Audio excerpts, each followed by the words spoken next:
Paano nga ba gamitin ang pinakabagong mobile app ng Landbank? By the way, kung first time mo sa channel na to and gusto mo pa ng mga tutorial videos katulad nito, please click the subscribe button.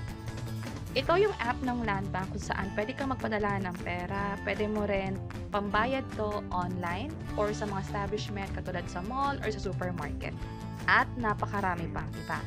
So kung meron kang Landbank ATM card or yung Landbank Piso card kung saan pwede ka rin makakuha ng ATM card, pwede ka na rin mag-sign up sa Landbank iAccess. At kapag meron ka ng Landbank iAccess, pwede mo na rin magamit ang Landbank app. Bali dito sa Play Store, halimbawa kaka-open ko lang, search ko lang yung Landbank katulad nito at i-install lang natin siya. Tap ko yung open, scroll down lang, at tap ang I agree. Ito yung iba't ibang mga features katulad ng nasabi natin kanina. Pwedeng i-log in gamit yung fingerprint or biometrics. Pwede rin i-lock yung ATM card natin. Pwede rin mag-generate ng OTP mula dito at ma-check yung balanse ng Landbank account natin. Tap ko yung let's go. At mag-login ako dito gamit yung user ID and password ko. Kung wala pa kayong user ID and password, click nyo lang tong sign up now.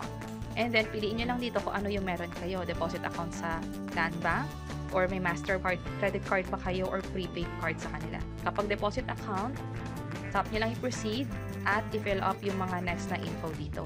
Meron kaming ginawang hiwalay na tutorial video tungkol dito. Pwede nyo i-check yung page or channel namin. Pero kapag meron na kayo nito, proceed lang sa pag-login gamit ang user ID and password. Okay na ako, login tayo. Register this device. And then, hintayin ang code na ma-receive sa phone. For security purposes, kailangan talaga ma-recognize ng Landbank yung ginagamit yung device or phone sa pang-access sa Landbank account ninyo. Ito na yung text nila. At ito yung OTP. Wag na wag nyo itong ibibigay sa ibang tao. Kapag may nanghingi nito, most likely tinatry nilang mang-scam sa inyo. Na-enter ko na yung code. Tap proceed. Done. And then, enable ko na rin yung biometrics para kapag mag-login ako next time, fingerprint na lang or pwedeng facial recognition yung gamitin. Enable quick balance kapag may inaasahan tayong perang padala and then gusto nyo makita yung balance nang hindi ino-open yung app, pwede nyo gawin yung quick balance. Enable na rin natin to. So, on ko pareho. Enable PIN tayo. Mamili kayo ng PIN. Ito yung pang-login ninyo sa Landbank app aside sa username and password ninyo. For security purposes din to. And proceed to account sa tayo. Tap ko yung okay.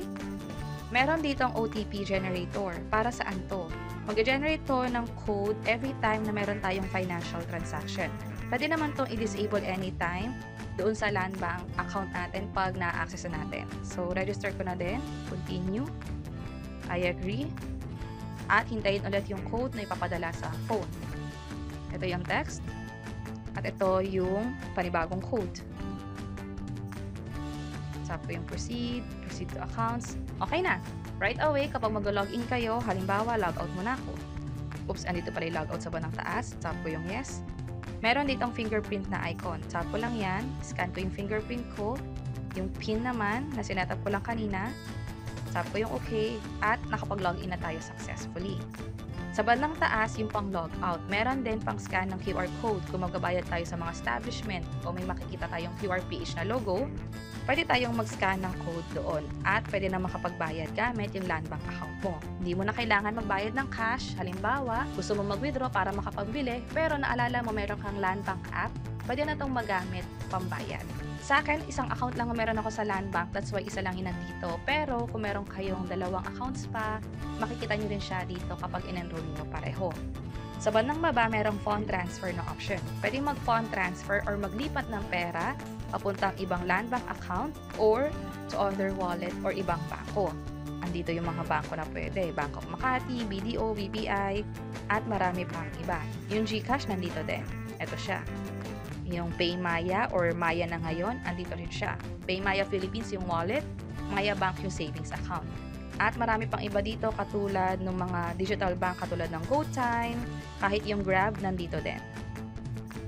Kapag pipili na kayo ng paglilipatan ng pera, halimbawa BDO, i-enter nyo lang dito yung account number sa BDO kung sino man yung owner ng bank account na yon. Optional lang yung cellphone number and then tap nyo lang i-proceed para makapagpadala ng pera. Ilagay na dito kung magkano At transfer channel, dalawa yung pagpipilian, InstaPay or PesoNet. Kapag InstaPay, instant yung perang padala, mabilis, matatransfer yung pera sa kabilang account. Pwede mo nang ipa-double check agad sa kanya kung nagre-reflect yung pera doon. Kapag naman PesoNet, ang design nito is pang malakihang pera. More than 50,000 pesos kaya nitong i-transfer. Yun nga lang, pwede umabot ng few hours to another business day yung pag-transfer ng pera via PesoNet. So, depende sa inyo, kung mababa lang naman i-transfer, piliin nyo na yung InstaPay. And then, purpose nyo lang, halimbawa ay payment, at proceed na kayo sa pag-transfer. Now, after nito, mag-enter lang kayo ng OTP para ma-process yung transaction. Sa akin, hindi ko na yan gagawin, pero at least may idea na tayo kung paano magpadala ng pera papunta sa ibang bangko, mapa-wallet man yan or traditional bank katulad nga ng mga China Bank, Metro Bank, AUB, at marami pang iba. Bills payment naman, pwede magbayad dito ng mga nare-receive nating bill kada buwan.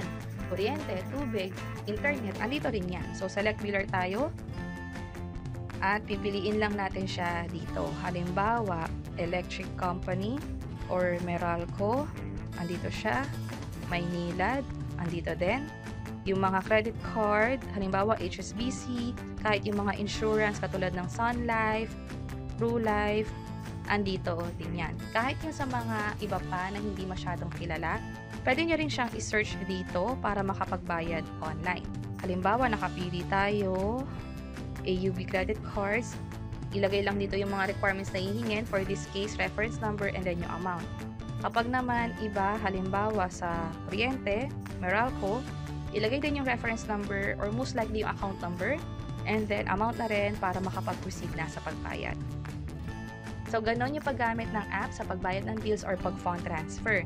Isa pa sa feature nito ay andito sa More section. Pwede kang mag-cardless withdrawal. Kung nakalimutan mo yung ATM card mo, pero meron kang Land Bank app, pwede kang makapag-withdraw. Tap mo na itong hash code request, i-enter lang yung amount kung magkano yung gustong i-withdraw. Halimbawa, 500 or pwede naman yung hindi sakto, halimbawa 1,200. Tap ko yung done. PIN. Sa PIN, ito yung i-enter dun sa ATM machine kapag mag-withdraw na. Isa rin sa magandang halimbawa nito ay kung sakaling sa ibang tao kayo magpapa-withdraw, pinagkakatiwalaan nyo naman, ibibigay nyo lang sa kanya yung cash code request. Halimbawa, yung PIN ay 123412 and then ulitin lang natin. At tap yung next. Para makapag-proceed, tap lang tong confirm. At meron ding one-time PIN dito na available lang or valid lang for 5 minutes. Tap ko yung submit and please enter your OTP dito sa process para makapag-proceed na sa next step. So, hindi ko na itutuloy. Instead, kung gusto nyo ng step-by-step guide or review tungkol dito, kung mabilis ba mag-withdraw, pwede nyo i-check yung page or channel namin tungkol dyan. Pero in this video, nakita natin na pwede siyang gawin at nakita natin yung overview ng process. Mobilock, para saan to? Pwedeng i-lock yung debit cards dito. Halimbawa, hindi nyo makita yung card ninyo, pwede nyo siyang i-lock gamit yung app ninyo. Or kung sakali naman na gusto nyo lang i-ensure na for the meantime, hindi mo na talaga siya magagamit, gusto nyo muna siyang i-lock, pwede yan, mapa-domestic man or international access. Manage my accounts, pwede kayo mag-activate ng credit card, pwede kayo mag-enroll ng additional account, or i-unregister yung account na meron dito sa Land Bank app. And then settings naman, pwedeng change yung password, yung mga registered devices, pwede nyo i-double check dito. Also, kung gusto nyo i-disable yung OTP generator, yung biometrics login, maging yung quick balance, pwede. And yung PIN settings, pwede nyo rin siyang i-access from here. Merong option ng delete my user account. Pag sinap nyo yan, ito yung mangyayari. Kailangan nyo pumunta sa branch para ma-delete yung user account ninyo. Ibig sabihin nito, yung Land Bank online access or yung Land Bank app access lang yung madi-delete. Hindi necessarily yung mismong bank account. Hindi magko-close yon. Mag-i-exist yon, hindi nyo nga lang siya ma-access sa phone ninyo or sa computer ninyo. Balik tayo. And then, pwede naman kayong mag-open ng new deposit account dito or yung panibagong loan. Kung sakaling may iba pa kayong kailangan na itanong or concern, meron dito information tungkol sa Forex, yung sa NAV po nila, yung sa UITF kung saan pwede kang mag-invest, at marami pa iba.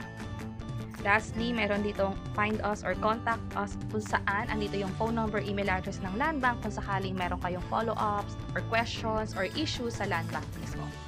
So overall, yun yung Land Bank mobile app. Again, meron kaming ginawang mga detailed step-by-step guide kung paano gamitin yung mga features na to. Mapa-lock man yan ng card, mapa-fund transfer or bills payment.